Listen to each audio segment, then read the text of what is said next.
भोर की किरणें चुपचाप एपिनाइन पर्वत श्रृंखला की परतदार चोटियों को पार करती हैं और अपनी पहली गर्म अंबर जैसी लालिमा बजरी और ओस से भरी घाटी पर बिखेर देती हैं। यहाँ हवा में अभी भी सुबह की घनी लगभग स्पर्शनीय धुंध छाई हुई है, जो मुलायम रेशम की तरह उन सदियों पुराने विशाल पत्थरों के चारों ओर लिपटी हुई है। जैसे जैसे प्रकाश और छाया धीरे धीरे खिसकते हैं, इस स्वप्निल अवस्था में एक शांत और शानदार आकृति धीरे धीरे उभरती है। वे प्राचीन रोमन जल सेतुओं के बचे हुए मेहराब हैं, जो समय और स्थान को पार करते हुए ये पत्थरों के दिग्गजों की एक पंक्ति की तरह सदियों से अपनी अविचलित मुद्रा में शांत वीराने में अपनी 1000 साल की इच्छा को फैलाए हुए हैं। इन विशाल पत्थरों से बनी घुमावदार संरचनाओं में से अधिकांश में पास की एनियो नदी के किनारे से निकाला गया ट्रैवर्टाइन इस्तेमाल किया गया था। 2000 वर्षों के मौसम के उतार चढ़ाव और जमीन के नीचे की नमी में भीगने के कारण ये ठोस चट्टान एक गहरी और समृद्ध बनावट दिखाती है, जिसकी सतह पर प्राकृतिक सूक्ष्म छिद्र और समय के निशान बिखरे हुए हैं। यदि आप अपनी सांस रोककर सुने सुबह की हल्की हवा के मेहराबों से गुजरने की गुनगुनाहट में, ऐसा लगता है कि आप अभी भी उन दिनों के भ्रमित करने वाले ध्वनि को पकड़ सकते हैं जब विशाल मात्रा में साफ पानी यहाँ से बहता था।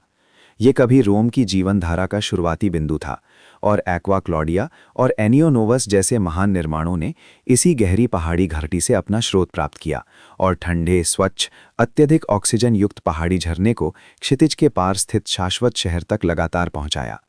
प्राचीन रोमन वास्तुकार विट्रूवियस ने अपने लेखन में उल्लेख किया था कि पानी के स्रोत खोजने वाले कारीगरों को सुबह नम जमीन पर लेटकर कोहरे के उठने की दिशा और घनत्व का अवलोकन करना होता था, और यहाँ तक कि आसपास के ग्रामीणों के रंग को भी देखना होता था कि क्या वो स्वस्थ और चमकदार है, ताकि पानी की गुणवत्ता का अनुमान लगाया जा सके।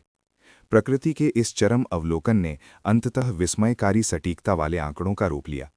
रोमन इंजीनियरों ने अत्यंत आदिम उपकरणों जैसे स्तर मापने के लिए चॉरबेट्स और सीधी रेखाएं अंकित करने के लिए ग्रोमा का उपयोग करके दसियों किलोमीटर तक फैली ऊबड़-खाबड़ पहाड़ी जमीन पर केवल लगभग 0.2% का एक सूक्ष्म ढलान बनाए रखा। ये गुरुत्वाकर्षण का यही सुरुचिपूर्ण उपयोग था जिसने पानी को बिना किसी पंप के केवल जमीन के ढलान और चिनाई की सटीकता के बल पर गहरी सुरंगों को पार करने और सामने दिख रहे ऐसे शानदार मेहराबदार पुलों को पार करने में सक्षम बनाया। धुंध धीरे धीरे छन जाती है और ट्रैवर्टाइन की सुनहरी चमक धूप में और भी चमकदार हो जाती है। ये मेहराब न केवल इंजीनियरिंग के चमत्कार हैं, बल्कि प्रकृति के नियमों को नियंत्रित करने के मानव प्रयास की एक शानदार गाथा भी हैं। वे धुंध में खड़े हैं, पहाड़ों और शहरों को जोड़ने वाले पुल के साथ साथ गुरुत्वाकर्षण और चिनाई इंजीनियरिंग की एक मौन गाथा है जो आज भी जारी है। जब भोर की पहली किरण एपिनाइन पर्वत श्रृंखला के परतदार सुबह के कोहरे को भेदती है, तो रोमन साम्राज्य के सबसे सम्मानित इंजीनियर, सर्वेक्षक पहले ही पथरीली पर्वत चोटी पर मौजूद होते हैं। वो भूमिगत सोने की खानों की तलाश में नहीं है, बल्कि इस शाश्वत शहर की सबसे पवित्र जीवनधारा की तलाश में है, शुद्ध और निर्दोष पानी का स्रोत। ये अस्तित्व और गरिमा के बारे में एक कठोर चयन प्रक्रिया है, जैसा कि वास्तुकार विट्रूवियस ने अपनी पुस्तक डी आर्किटेक्चुरा में विस्तार से वर्णित मानकों में बताया है। वास्तव में उत्कृष्ट जल स्रोत को दृष्टि और अवलोकन के माध्यम से सत्यापित किया जाना चाहिए। सर्वेयर स्थानीय गांव में जाकर उस झरने का पानी लंबे समय से पीने वाले निवासियों का ध्यानपूर्वक अवलोकन करेगा। ये देखेगा कि क्या उनका रंग गुलाबी है, आंखें साफ हैं, हड्डियां मजबूत हैं और यहाँ तक कि क्या उनकी आवाज में पर्याप्त ओज है। यदि इस भूमि में पल्लवित आत्माएं जीवन शक्ति से भरपूर हैं, तो इसका मतलब है कि चट्टानी परतों के भीतर छिपा हुआ झरना देवताओं द्वारा आशीर्वादित शुद्धता रखता है। जैसे ही सर्वेयर घने ओक के जंगल से गुजरता है, हमें वो उत्साहवर्धक कलकल की आवाज़ सुनाई देती है।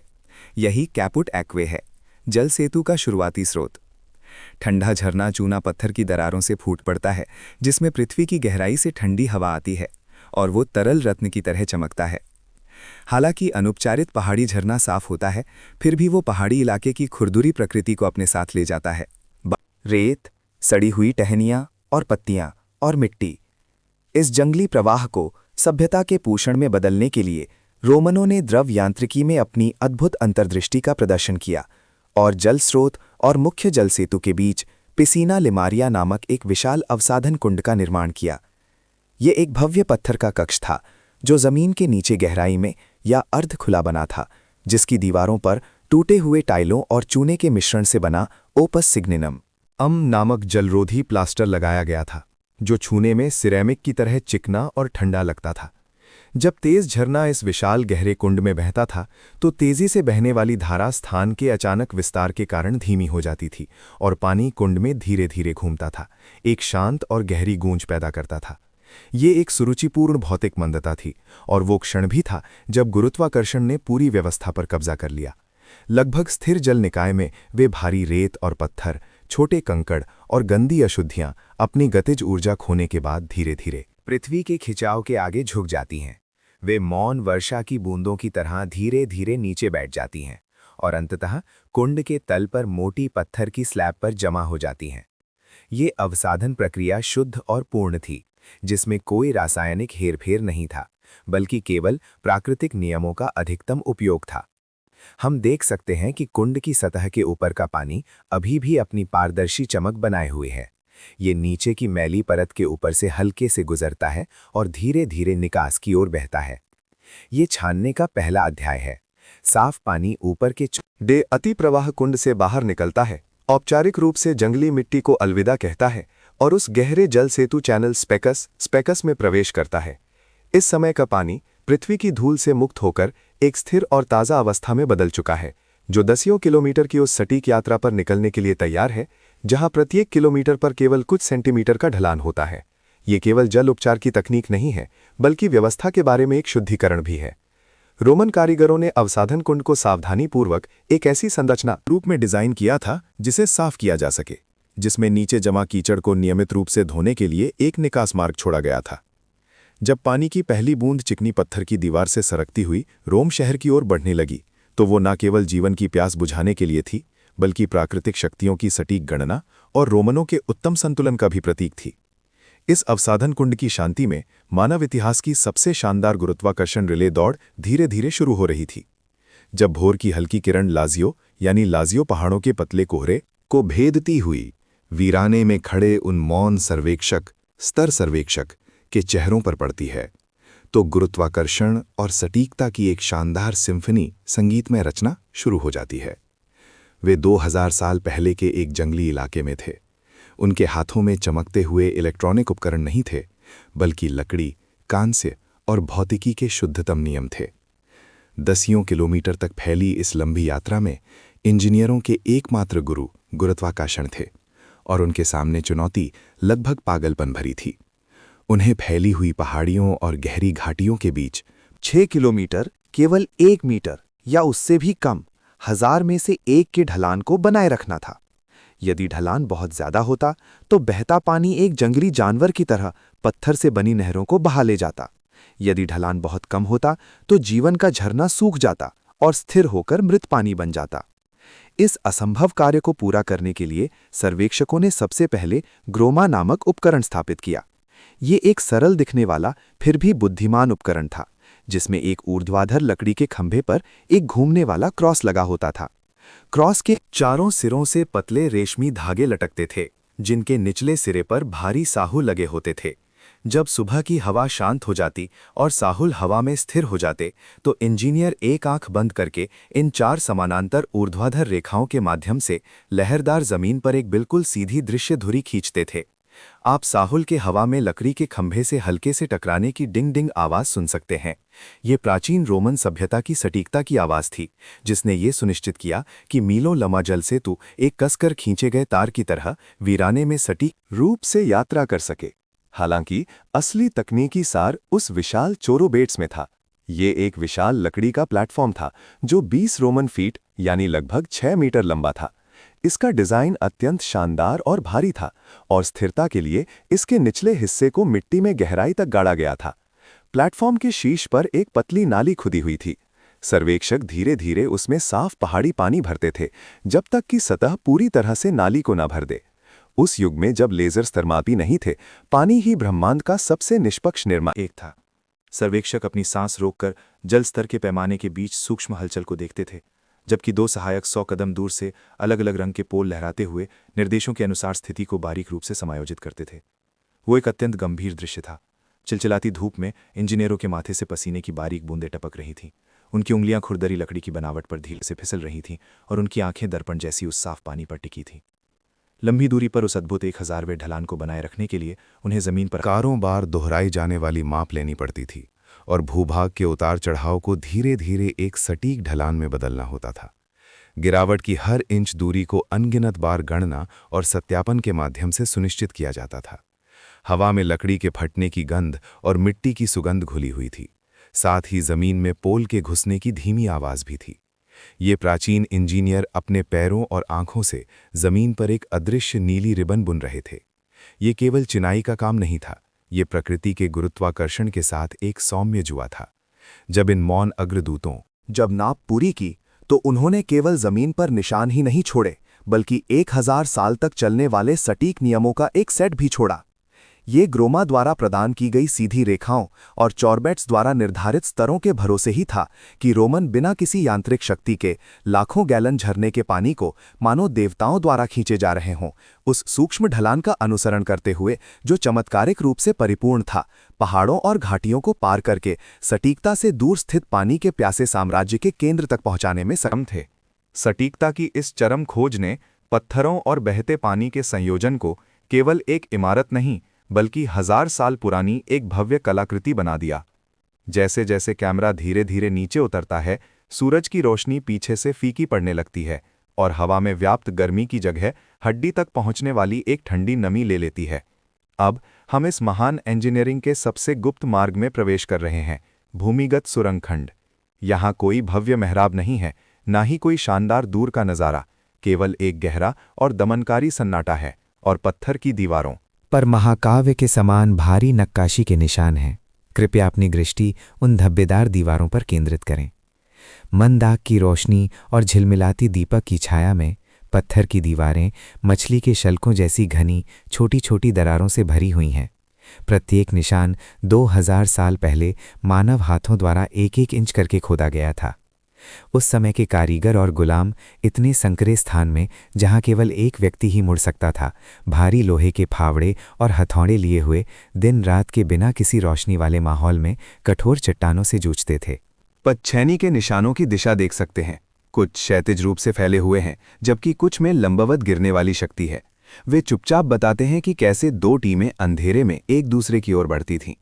यहाँ की हवा में अभी भी प्राचीन मिट्टी के तेल के लैंप से निकलने वाले काले धुएं की जली हुई गंध और कारीगरों के पसीने की नमी ठंडी पत्थर की परतों पर गिरने की महक महसूस होती है। और इस लंबी सुरंग के शीर्ष पर एक सटीक दूरी पर, आमतौर पर एक रोमन मील में विशिष्ट कदमों के अंतराल पर, एक ऊर्ध्वाधर छिद्र होता था जो जमीन की सतह से होकर गुजरता था। रोमन इसे पुतेई कहते थे, यानी ऊर्ध्वाधर शाफ्ट। जब हम शाफ्ट के तल पर खड़े होकर ऊपर देखते हैं तो दसियों मीटर ऊंचे मुहाने से एक सुनहरी धूप लंबवत रूप से नीचे गिरती है, जो धूल से भरी हवा में पवित्र प्रकाश स्तंभों के रूप में जम जाती है। ये शाफ्ट सुरंग के फेफड़े थे, जो धरती के भीतर गहराई में काम करने वाले श्रमिकों के लिए जीवित रहने के लिए आवश्यक थोड़ी सी ऑक्सीजन लाते थे। वे इंजीनियरिंग के मापक भी थे, जो जमीन पर मौजूद सर्वेक्षकों को लटकती रस्सी के माध्यम से पूरी तरह से अंधेरे भूमिगत क्षेत्र में सुरंग की दिशा और ऊंचाई को सही करने की अनुमति देते थे। ये करेज शैली निर्माण विधि का उत्कृष्ट प्रदर्शन है। इन शाफ्टों के माध्यम से इंजीनियरिंग टीमें एक साथ दर्जनों कार्यस्थलों पर आगे बढ़ सकती थीं, जिससे इस दशकों पुराने विशाल कार्य को बहुत कम समय में पूरा किया जा सका। जब दोनों तरफ की टीमों ने पृथ्वी के गर्भ में अंतिम दीवार को तोड़ा और एक दूसरे की हल्की रोशनी का स्वागत किया, तो वो केवल भौतिक मिलन नहीं था, बल्कि गणित और इंजीनियरिंग की सटीकता की परम विजय थी। ऐसे संकीर्ण और दमनकारी वातावरण में भी रोमनों द्वारा गुरुत्वाकर्षण का नियंत्रण अभी भी इतना सटीक था कि ये सिहरन पैदा करता है।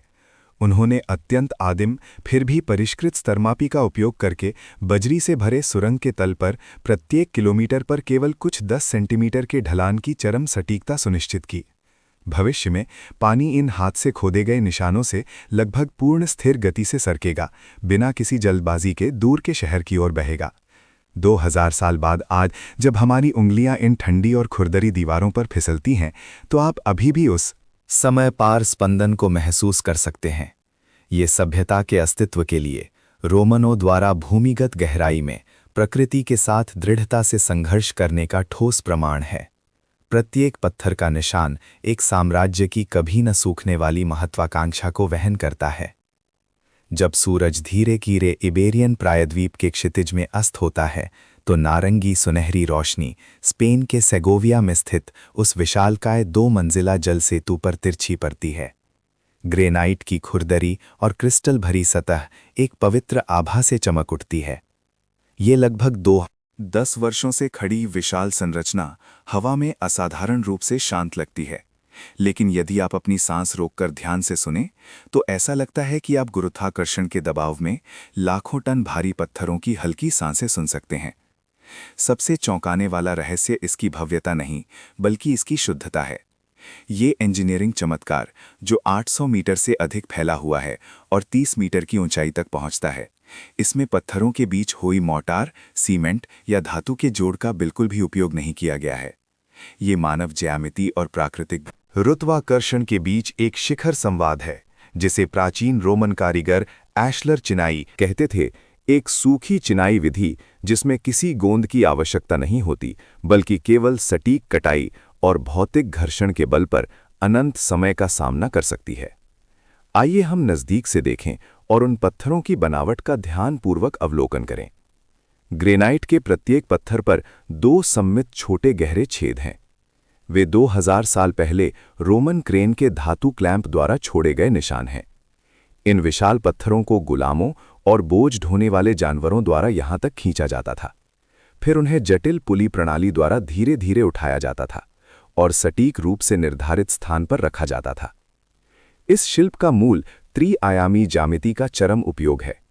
खदान में पत्थर काटने वाले केवल यूं ही नहीं काटते थे, बल्कि संरचना में पत्थर के निर्देशांकों के अनुसार उसे एक विशिष्ट कील के आकार में तराशते थे। विशेष रूप से मेहराब के निर्माण में प्रत्येक वाउसर पत्थर में एक सूक्ष्म झुकाव कोण होता था। जब उन्हें लकड़ी के अस्थायी ढांचे पर क्रमबद्ध रूप से व्यवस्थित किया जाता था तो वे कमजोर लगते थे, लेकिन जैसे ही शीर्ष पर केंद्रीय कीस्टोन अपनी जगह पर रखा जाता था, पूरा मेहराब मानो तुरंत जागृत हो जाता था। इस क्षण भौतिकी अपना सबसे मनमोहक जादू दिखाती है। नीचे की ओर लगने वाला भारी गुरुत्वाकर्षण बल कीस्टोन के मार्गदर्शन में एक शक्तिशाली धक्के में परिवर्तित हो जाता है, जो चाप के साथ दोनों ओर फैलता है।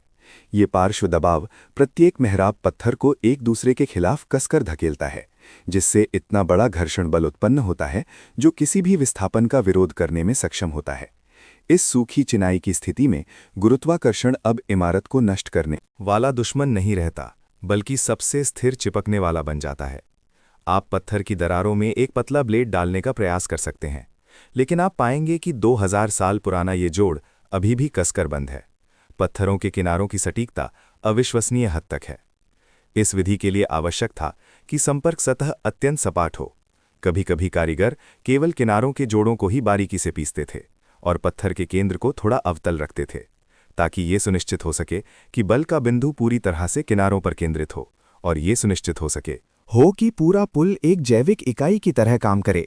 मोर्टार का उपयोग न करने का ये विकल्प वास्तव में गहन इंजीनियरिंग बुद्धिमत्ता को दर्शाता है।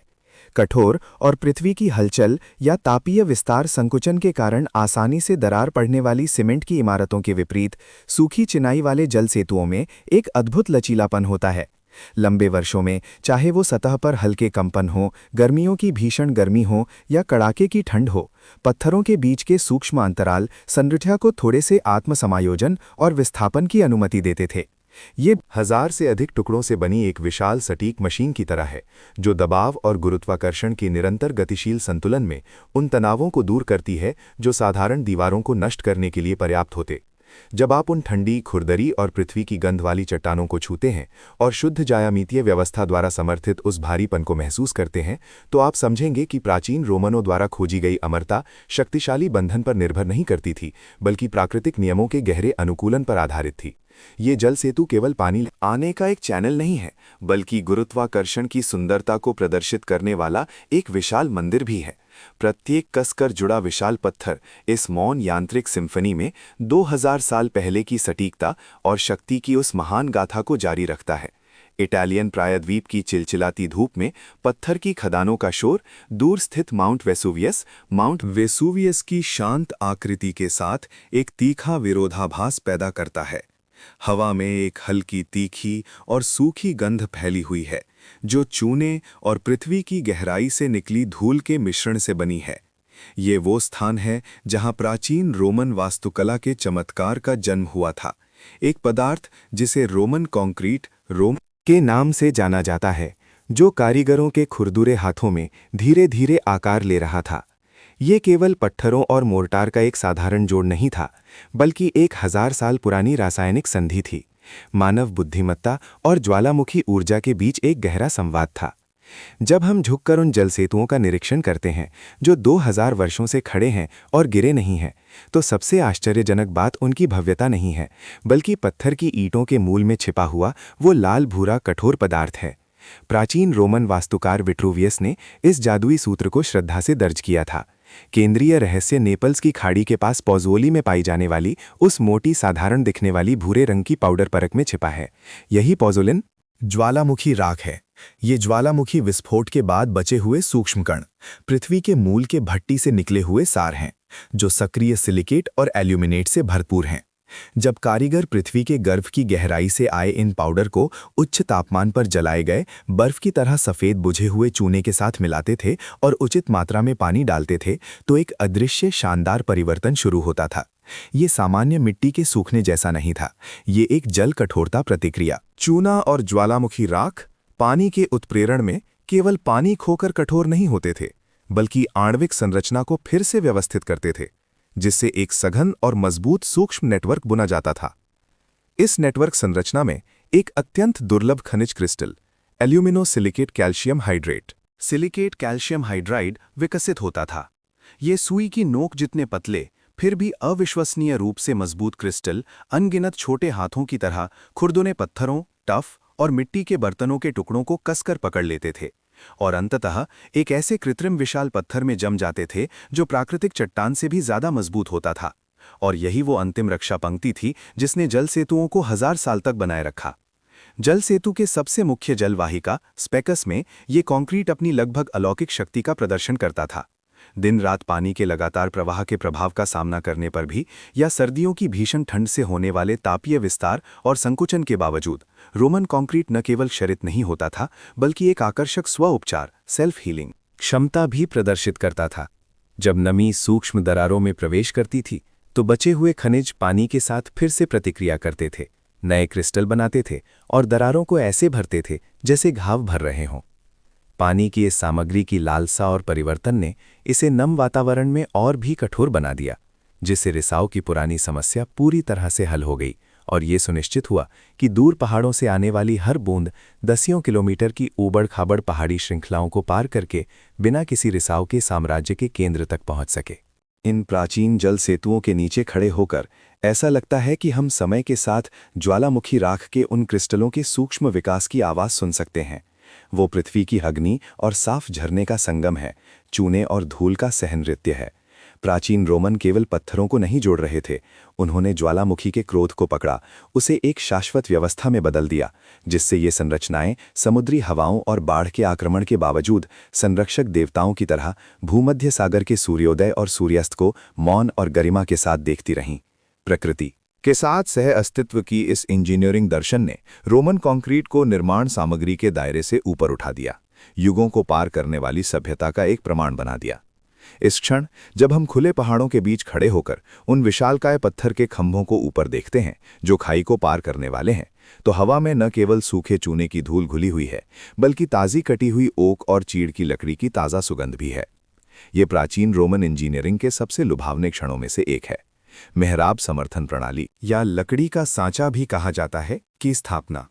भारी पत्थरों के हवा में स्वयं संतुलन स्थापित करने से पहले ये जटिल लकड़ी के ढांचे इस गुरुत्वाकर्षण की लड़ाई का एकमात्र आधार थे। कल्पना कीजिए कि ये एक विशाल अर्धवृत्ताकार लकड़ी का ढांचा है जिसे सटीक ट्रस संरचनाओं द्वारा कसकर एक साथ जोड़ा गया है। कारीगर पत्थर के खंभों के शीर्ष पर आरक्षित पत्थर की सीटों पर मोटी लकड़ियों से बने इन घुमावदार मेहराबों को मजबूती से स्थापित करते थे। प्रत्येक लकड़ी के टुकड़े की कठोर ज्यामितीय गणना की जाती थी ताकि ये सुनिश्चित हो सके कि वे एक सही अर्धवृत्त बना सकें। ये न केवल सुंदरता के लिए था, बल्कि ये सुनिश्चित करने के लिए भी था कि बाद में बिछाई गई प्रत्येक पत्थर की ईंट पर बल का सटीक वितरण हो। जब हवा घाटी से गुजरती है तो आप इन विशाल लकड़ी के ढांचों की हल्की कराहट सुन सकते हैं। ये प्रारंभिक दबाव सहन करते समय रेशों की फुसफुसाहट होती है। ढांचे के स्थिर होने के साथ इंजीनियरिंग सबसे तनावपूर्ण चरण में प्रवेश करती है। विशाल प्राचीन रोमन क्रेन, पुली और सन की रस्सियों की चरमराती आवाज के बीच कील के आकार के वाव पत्थरों को धीरे धीरे हवा में उठाती थी। कारीगर संकीर्ण मचानों पर खड़े होकर अपने हाथों से खुरदरी और ठंडी पत्थर की सतह को छूते हुए उन्हें सावधानीपूर्वक दोनों ओर से केंद्र की ओर सम्मित रूप से व्यवस्थित करते थे। प्रत्येक वाउसर पत्थर का वजन कई टन होता था। वे लकड़ी के मेहराब पर दबाव डालते थे, जिससे मूल रूप से मजबूत ओक संरचना पर अविश्वसनीय भार पड़ता था।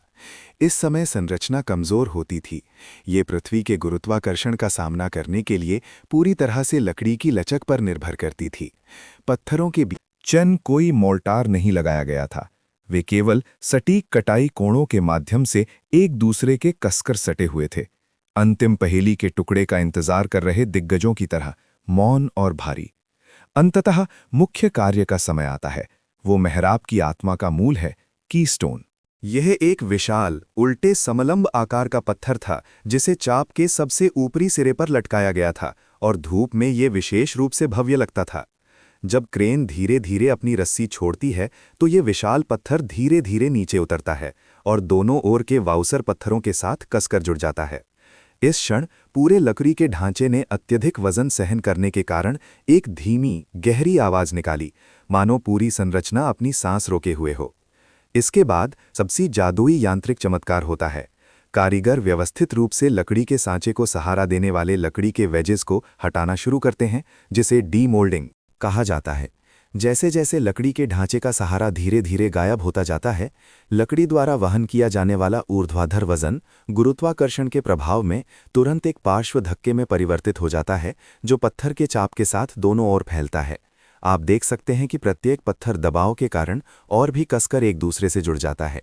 वो शक्ति इतनी विशाल और संतुलित होती है कि प्रत्येक पत्थर पूरे ढांचे का एक हिस्सा बन जाता है। ठीक उसी क्षण मूल रूप से अस्थिर पत्थरों का ढेर गायब हो जाता है और उसकी जगह कठोर अर्धवृत्त ले लेता है, जो 1000 साल तक चल सकता है।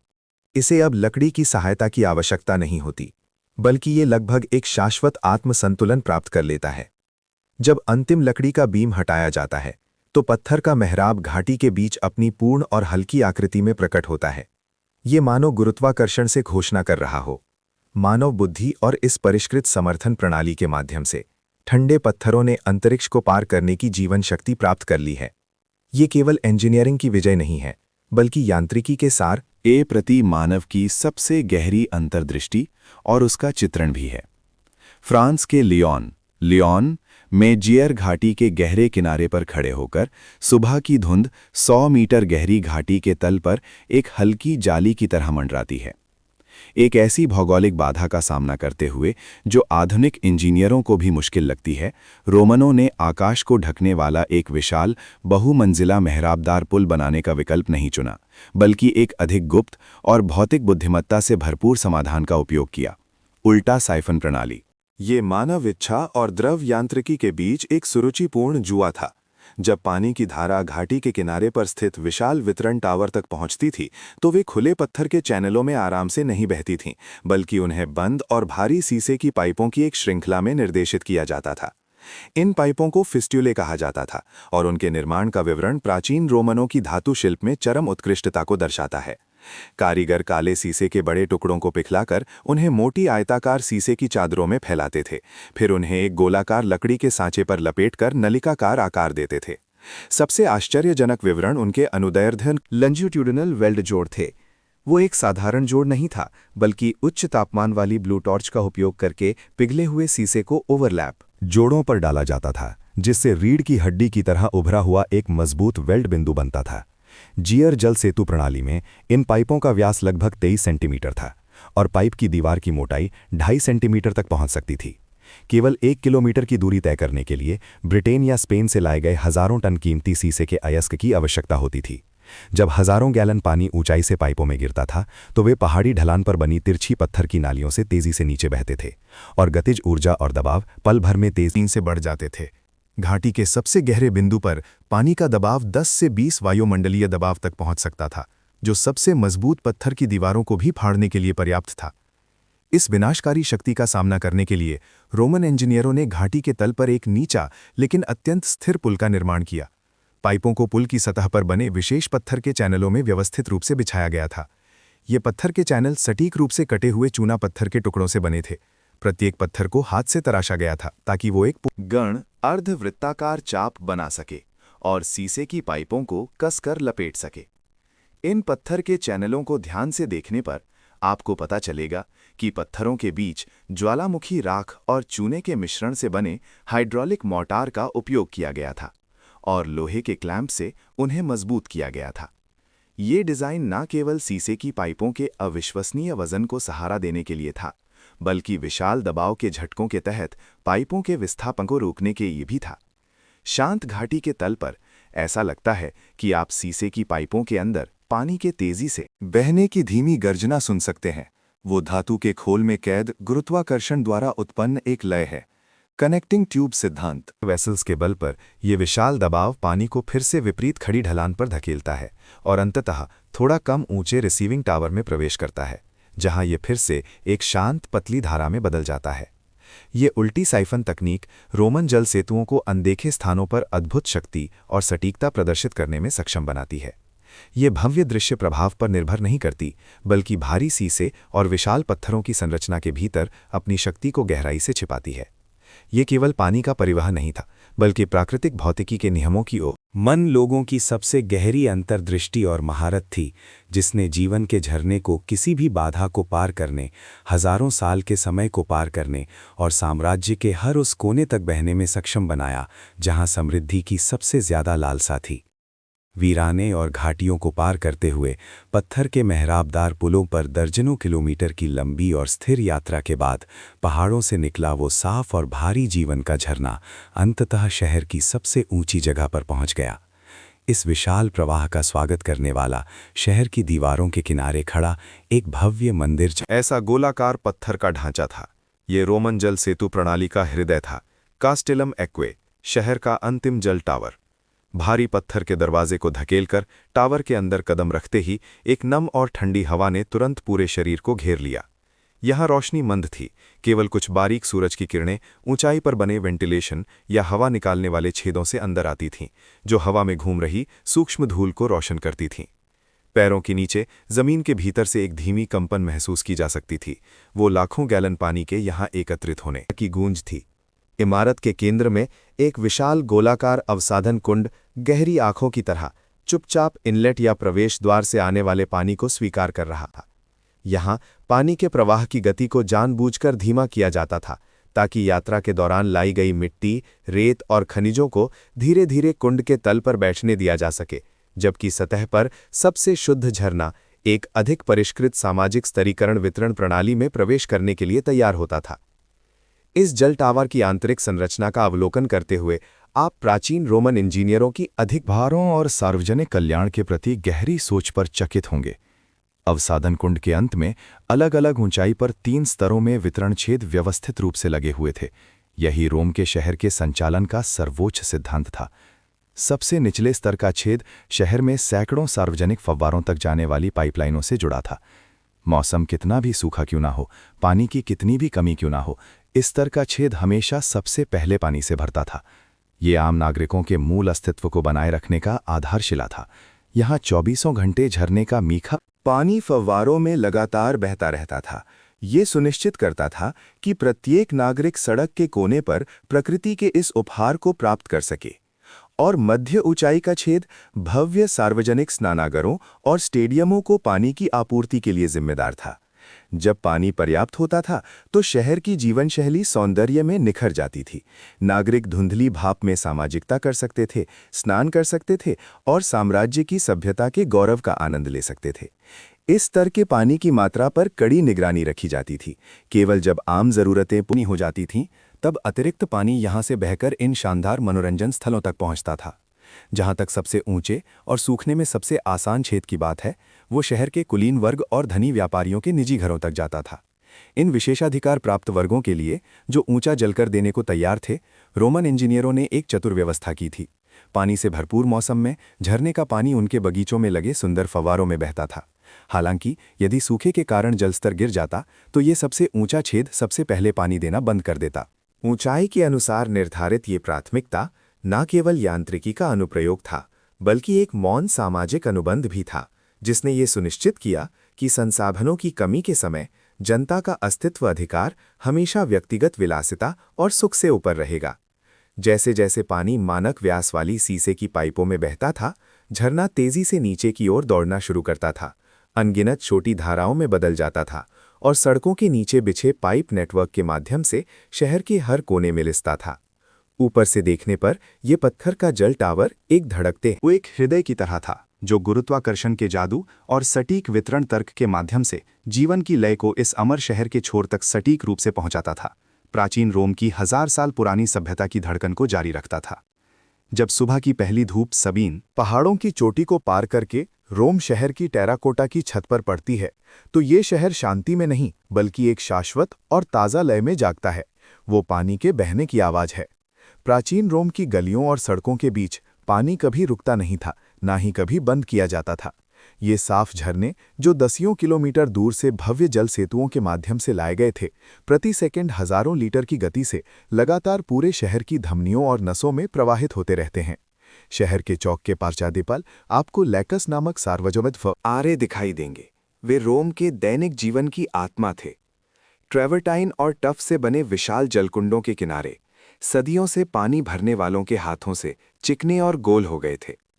पानी सुंदर नक्काशी वाले पशुओं के सिरों या देवताओं के मुंह से फूट पड़ता था, जिसमें पहाड़ों की ठंडक होती थी और सुबह की रोशनी में बारीक पानी की फुहारें उठती थी। ये शहर की शोभा बढ़ाने वाला कोई सजावटी सामान नहीं था, बल्कि जीवन का वरदान था। भीड़-भाड़ वाले अपार्टमेंट की ऊपरी मंजिलों में रहने वाले आम लोगों के लिए ये निरंतर बहता पानी उनकी एकमात्र जीवन रेखा थी। जलकुंड हमेशा भरे रहते थे और बहता हुआ पारदर्शी तरल एक मुलायम रेशम की तरह पत्थर के कुंडों के किनारों से समान रूप से नीचे गिरता था।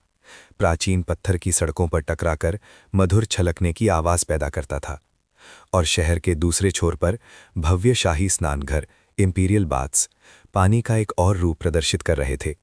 विशाल संगमरमर की इमारतों के अंदर गर्म भाप प्रकाश और छाया के साथ घुल मिल जाती थी और हजारों रोमन नागरिक यहाँ सामाजिकता करते थे, व्यायाम करते थे। यहाँ का पानी अब केवल प्यास बुझा नैला वाला अमृत नहीं था, बल्कि बहती हुई विलासिता थी। गर्म पानी के स्नान से लेकर गर्म पानी के स्नान तक और फिर रत्न जैसे नीले ठंडे पानी के स्नान कुंड तक विशाल जल निकाय गुरुत्वाकर्षण के खिंचाव में भूमिगत जटिल सीसे की पाइप प्रणाली से सटीक रूप से बहता था। सबसे गर्म गर्मी में भी स्नानघरों के अंदर झरने जैसा प्रवाह बना रहता था, जिससे यह सुनिश्चित होता था कि कुंड का पानी हमेशा साफ और पारदर्शी रहे। जब स्नान कुंड का जलस्तर अधिकतम सीमा तक पहुंच जाता था, तो अतिरिक्त पानी छिपे हुए अतिप्रवाह छेदों से होता साफ भूमिगत धाराओं में एकत्रित होकर सड़कों के नीचे गहराई में समा जाता था। ये फव्वारों और स्नानघरों से बहने वाला अपशिष्ट जल प्राचीन रोमन इंजीनियरों की नज़र में शहर की सफाई का सबसे महत्वपूर्ण शक्ति स्रोत था। ये मूल रूप से अतिरिक्त लगातार बहने वाला पानी व्यर्थ नहीं जाता था, बल्कि इसे सड़कों के दोनों ओर की नीची नालियों में मोड़ा जाता था और अंततः उस नाले में मिल जाता था जिसे शहर का गला क्लोका मैक्सिमा के नाम से जाना जाता था। विशाल पत्थरों से बना ये भूमिगत भूल भुलैया पृथ्वी अन्न प्रणाली यानी ईसोफेगस की तरह पूरे शहर के चयापचाई को संभालता था। जब हजारों गैलन अति प्रवाहित पानी इस अंधेरे मार्ग में बहता था, तो वे एक अदम्य शक्ति बनाते थे, एक विशाल तरल झाड़ू की तरह। सड़कों पर जमी धूल, पशुओं के मल और घरेलू कचरे को बेरहमी से बहा ले जाते थे। गुरुत्वाकर्षण यहाँ अपना सबसे व्यावहारिक पक्ष दिखाता है। ये धाराएं, जो मूल रूप से पहाड़ों में बहती थीं, पानी की आपूर्ति के अपने शम को पूरा करने के बाद शक्तिशाली सफाई एजेंटों में बदल जाती थीं और समृद्धि के पीछे छिपी गंदगी और महामारी के खतरे को धीमी ढलान के साथ टिबेर नदी की ओर धकेल देती थीं। ये एक उत्कृष्ट जल चक्र प्रणाली थी। जल सेतुओं ने शहर को जीवन दिया और फव्वारों और स्नानघरों से बहने वाली हर बूंद ने शहर के स्वास्थ्य की रक्षा की। प्राचीन रोम में पानी कभी स्थिर नहीं होता था और ये निरंतर और उदार अतिप्रवाह ही था, जिसने 10 लाख की आबादी वाले इस महाशहर को 1000 साल पहले की स्वच्छता स्थितियों में भी सभ्यता की मर्यादा और गरिमा बनाए रखने में सक्षम बनाया। जब आप सड़क पर खड़े होकर पत्थरों की दरारों से गुजरती भूमि की दिगत समाहित होने वाली कलकल की आवाज़ सुनते हैं तो आप वही महसूस करते हैं जो इस पत्थर के दिग्गज की कभी न रुकने वाली स्वयं शुद्धिकरण की धड़कन है। इस हजारों साल पुराने शांत जल सेतु के पत्थर के चैनल में प्रवेश करते ही हवा में प्राचीन चूने और हल्की नमी की मिलीजुली शांति महसूस होती है। ये कभी शहर की धड़कन थी, सैकड़ों मिलियन गैलन जीवन का झरना दिन रात इन दीवारों से गुजरा था। अब जब हम अपनी सांस रोककर पत्थर के चैनल की आंतरिक दीवारों को ध्यान से देखते हैं तो पाते हैं कि समय चुपचाप नहीं बीता, बल्कि उसने उन्हें खुद को चट्टान पर तराशा है। सबसे चौंकाने वाला दृश्य प्रमाण उन परत दर परत जमे हुए कवच जैसे मोटे खनिज जमाव हैं जिन्हें भूविज्ञानी कैल्केरिया या सिंटर्ड मिनरल कहते हैं। रोम के समृद्ध वर्षों के दौरान चूनायुक्त कठोर पानी दूर के पहाड़ी झरनों से लाया जाता था, और जैसे जैसे कार्बन डाइऑक्साइड प्रवाह में धीरे धीरे निकलती थी, कैल्शियम कार्बोनेट धीरे धीरे बढ़ने वाले पेड़ के छल्ले की तरह एक एक मिलीमीटर करके दीवारों पर जड़ें जमा लेता था। कुछ हिस्सों में, जैसे फ्रांस के पॉन्ट डुगार में, ये जमाव दसियों सेंटीमीटर तक मोटे हो सकते थे, जिससे मूल रूप से चौड़ा जल सेतु बहुत संकरा हो जाता था। जब आप अपनी उंगलियों से इन ऊबड़-खाबड़ कठोर बनावट वाली रेखाओं को छूते हैं तो वो स्पर्श खुरदुरा और ठंडा होता है, मानो आप सदियों तक चले पानी और पत्थर के युद्ध को छू रहे हों। प्रत्येक छोटी परत ने एक सूखे ग्रीष्मकाल, एक भरपूर शरद ऋतु की बारिश या किसी साम्राज्य की समृद्धि और पानी के उपयोग में वृद्धि के युग को दर्ज किया है। हालांकि प्रकृति के इस क्रिस्टलीकरण के भीतर और भी गर्म निशान छिपे हुए हैं। वे प्राचीन रखरखाव कर्मियों द्वारा छोड़े गए मरम्मत के निशान हैं। हल्की रोशनी और छाया में पत्थर की दीवारों पर समय समय पर अलग बनावट वाले हल्के गुलाबी रंग के धब्बे दिखाई देते हैं। ये रोमनों का गर्व पॉजुली लाल मिट्टी का जलरोधी प्लास्टर, रेड अर्थ वाटरप्रूफ प्लास्टर है। टूटे हुए मिट्टी के बर्तनों के टुकड़ों और चूने के मिश्रण से बना ये विशेष मोर्टार 2000 साल पहले एक्वेरियाई नामक रखरखाव कर्मियों द्वारा छोटे दरारों या रिसावों की मरम्मत के लिए हाथ से लगाया गया था। यदि आप और नज़दीक आते हैं तो आप प्राचीन रोमन पत्थरबाजों द्वारा छोड़े गए मूल छेनी के निशान भी देख सकते हैं। वे छोटे शक्तिशाली तिरछे निशान रखरखाव टीम के अंधेरे संकरे पत्थर के चैनलों में सूखे मौसम का उपयोग करके गाद को साफ करने के लिए हर पल का उपयोग करने के परिश्रम को बताते हैं। प्राचीन रोमन जल अधिकारी फ्रंटिनस के अभिलेखों के अनुसार शहर की पानी की आपूर्ति सुनिश्चित करने के लिए इस रखरखाव कार्य को ठंडे मौसम में तेजी से पूरा किया जाना चाहिए था। इन मरम्मत किए गए निशानों को देखकर आप लगभग उस दृश्य की कल्पना कर सकते हैं। उछलती हुई मशालों से रोशन, नमी से भरा पत्थर का कक्ष जहां श्रमिक तांबे के हथौड़े और लोहे की छेनी पकड़े हुए थे और उनकी ठोकने की आवाज़ लंबी सुरंग में गूंज रही थी। प्रत्येक खुरदुरी मरम्मत गुरुत्वाकर्षण के नियमों के प्रति श्रद्धा और शहरी सभ्यता के लिए बिना किसी कीमत पर की गई सुरक्षा थी। इन पत्थर के चैनलों के भीतर के निशान खनिजों में लिखा एक गैर लिखित इतिहास हैं। जब जमा परतें अव्यवस्थित होने लगीं और मरम्मत के निशान धीरे धीरे विरल हो गए तो ये चुपचाप साम्राज्य की प्रशासनिक दक्षता में गिरावट और अशांति की शुरुआत की घोषणा करता था। जब झरने का अंतिम बूंद सूख गया तो केवल ये जीवाश्म जैसे जमाव और कारीगरों की छवियां बची रहीं, जो आने वाली पीढ़ियों को दिखाती हैं कि ये 1000 साल पुराना गुरुत्वाकर्षण और चिनाई इंजीनियरिंग का कार्य कितना सटीक और दृढ़ता से संचालित होता था। जब सूर्यास्त लिमा धीरे धीरे क्षितिज पर उतरती है तो सुनहरी किरणें रोम के उपनगर में स्थित एक्वाडक्ट पार्क के लगातार मेहराबों को भेदती हैं और पृथ्वी पर 100 मीटर लंबी गहरी छाया डालती हैं। ये 2000 साल पुरानी एक शानदार रचना है। आधुनिक शहर का शोरगुल और रेलवे पटरियों का विस्तार इन अटल पत्थर के दिग्गजों के पैरों तले फैलता है। हम यहाँ सिर्फ एक बची हुई दीवार को देखने के लिए नहीं खड़े हैं, बल्कि गुरुत्वाकर्षण, पत्थर और समय द्वारा एक साथ बुनी गई कभी न समाप्त होने वाली भौतिकी की बातचीत को शांत भाव से देखने के लिए खड़े हैं। इस बातचीत का मूल वो अदृश्य फिर भी अत्यंत ईमानदार शक्ति है, गुरुत्वाकर्षण। रोमन इंजीनियरों की नज़र में गुरुत्वाकर्षण कोई बाधा नहीं बल्कि सबसे विश्वसनीय इंजन था। कल्पना कीजिए, एक्वा क्लॉडिया जल सेतु के 60 किलोमीटर से अधिक लंबे मार्ग में ढलान को अविश्वसनीय रूप से प्रति 1000 में 2 या उससे भी कम पर सटीक रूप से नियंत्रित किया जाता था। इसका मतलब था कि पानी प्रत्येक किलोमीटर की यात्रा में 30 सेंटीमीटर से भी कम गिरता था। ये सटीकता इलेक्ट्रॉनिक उपकरणों से नहीं बल्कि लकड़ी के स्तरमापी चोरबेट्स और शुद्ध गणितीय साहस से आती थी। गुरुत्वाकर्षण इन पत्थर के चैनलों में फुसफुसाता है, साफ पहाड़ी झरनों को गहरी घाटियों और सुरंगों को पार करने में खींचता है, बिना किसी पंप के, केवल ग्रह के अपने द्रव्यमान के बल पर। पूरे साम्राज्य को जीवन की लय प्रदान करता है। और इस लय को वहन करने वाला पृथ्वी के गर्भ की गहराई से आया एक उपहार है। यदि आप उन खुरदुरे पुल के खंभों को छूते हैं तो आप ट्रैवर्टाइन की मजबूत और सरंध्र पोरस बनावट को महसूस कर सकते हैं। टिबोली पहाड़ों से निकलने वाली ये चट्टान 2000 वर्षों के मौसम में दूधिया सफ़ेद से प्राचीन अंबर रंग में बदल गई है। वे पृथ्वी की हड्डियों की तरह हैं, जो दसियों हजार टन ऊर्ध्वाधर दबाव को सहन करती हैं। मेहराबों की गहराई में रोमनों का अंतिम रहस्य भी छिपा है। मोर्टार, ज्वालामुखी राख और चूने के मिश्रण से बना ओपस सेमेंटिशियम, रोमन कंक्रीट। इस सामग्री में अद्भुत स्व उपचार सेल्फ हीलिंग क्षमता है। बारिश के पानी में भीगने पर सूक्ष्म दरारें उसमें मौजूद कैल्शियम कणों के साथ फिर से प्रतिक्रिया करती हैं, रिक्त स्थानों को भर देती हैं, जिससे संरचना समय के साथ और भी मजबूत हो जाती है। पत्थर और कंक्रीट का संयोजन जल सेतुओं को केवल एक कठोर इमारत नहीं, बल्कि पृथ्वी की परत के साथ सहजीवी सिम्बायोटिक एक जीव जैसा बना देता है। समय इस इंजीनियरिंग प्रयोग में सबसे निर्दयी निर्णायक है। हालांकि जल सेतुओं के सामने समय ने अपनी गति धीमी कर दी लगती है। हम सेगोविया के उन ग्रेनाइट पत्थरों को देखते हैं जो बिना मोर्टार के केवल गुरुत्वाकर्षण और घर्षण बल से एक दूसरे पर टिके हुए हैं और हजारों साल की तेज हवाओं में भी अटल खड़े हैं। हम नीम्स के पॉन्ट डुगार्ड के नीचे नदी के पानी को अभी भी तेजी से बहते हुए सुनते हैं, जबकि ऊपर के 3 पत्थर के मेहराब पहले ही परिदृश्य का हिस्सा बन चुके हैं, मानो वे प्राचीन काल से वहीं उगते चले आ रहे हैं।